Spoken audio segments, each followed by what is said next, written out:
Happy Manicure Monday. Hi. This is Ruthie.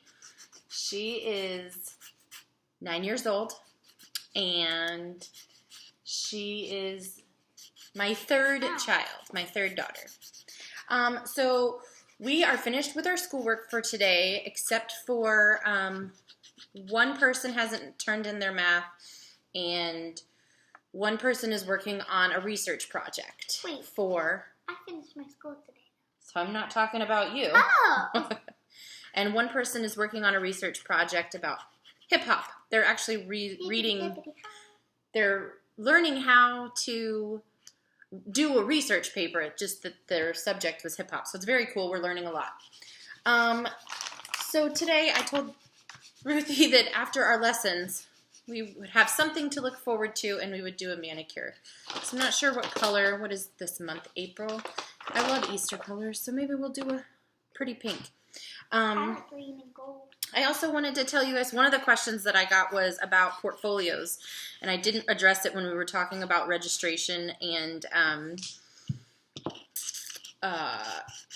the evaluations that are done every year. I do not know anyone who actually keeps like an organized binder portfolio. What I do know is that the law is that if you if they ask you for a portfolio, you have 2 weeks to put together a sample of what your child has been studying, what your student has been doing.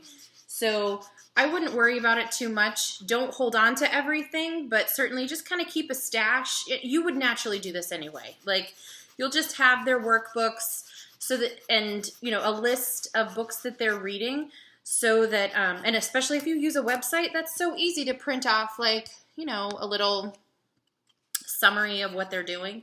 Anyway, I wouldn't stress about the portfolio. In fact, I have never met anyone who has gotten a call from the county and said, I'd like to see your portfolio. I've never heard of that actually happening to anyone I know. I'm sure it's happened. I have heard of evaluators saying that they would not sign or endorse the evaluation, the yearly evaluation. And that family probably just hired a different evaluator. I just happened to know some evaluators, and they said that there were some situations that they said, yeah, I don't want to touch that. So and being that we are a consumer society, someone probably just hired a different teacher and got what they paid for. So I talked to you about registering, the portfolio. Then I wanted to talk to you about how our school day usually goes, and we organize it. I am a creative through and through, so having a routine is more essential to me keeping on track than it is, I have to have a routine and stick with it all the time. It's good for me to have a routine so that I'm not too easily distracted down every rabbit hole. That being said, having any amount of children, you've learned you have to be flexible, and things come up. And I will tell you, I had one child that our spelling lessons were just like, they would escalate. Some of it was my lack of patience, some of it was her inability to really care to learn to spell. I don't know. We abandoned it because it wasn't worth the relationship, and she's going to learn to spell. So being flexible that way and gracious with each other, but also knowing like, okay, you know what, everybody? Dance break. Let's listen to a song and move our bodies, and maybe someday you'll catch me, and I'll catch a video of us doing that.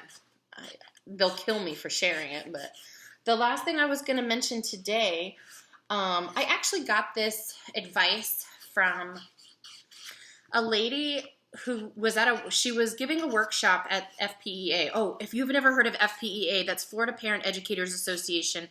It's a statewide organization that puts on an amazing conference every year. I don't know what's going to happen this year, but it's huge, and it's a ton of resources. FPEA. Anyway, I was one of the workshops there. This lady talked about she was a homeschool mom of boys, and she'd done it for decades and decades. And she said one of her last bits of advice, real quick. And I remember her at the end, and being totally inspired. She said, take time throughout your day to just alternate between passive and active. Like, do your schoolwork out of your book, and then your next activity needs to be moving around doing something, even if it's just a chore, or, then you can go back to reading for 20, 30, 40 minutes and then do something else that's active. That works especially well with younger children. And teachers will tell you this, like a day without recess it's going to be grueling for everybody. So give them breaks, be flexible, have your routine. We can talk more about that. And don't stress about the portfolio. I hope you guys get your manicures done today for Manicure Monday. That's what we're going to do. Blessing.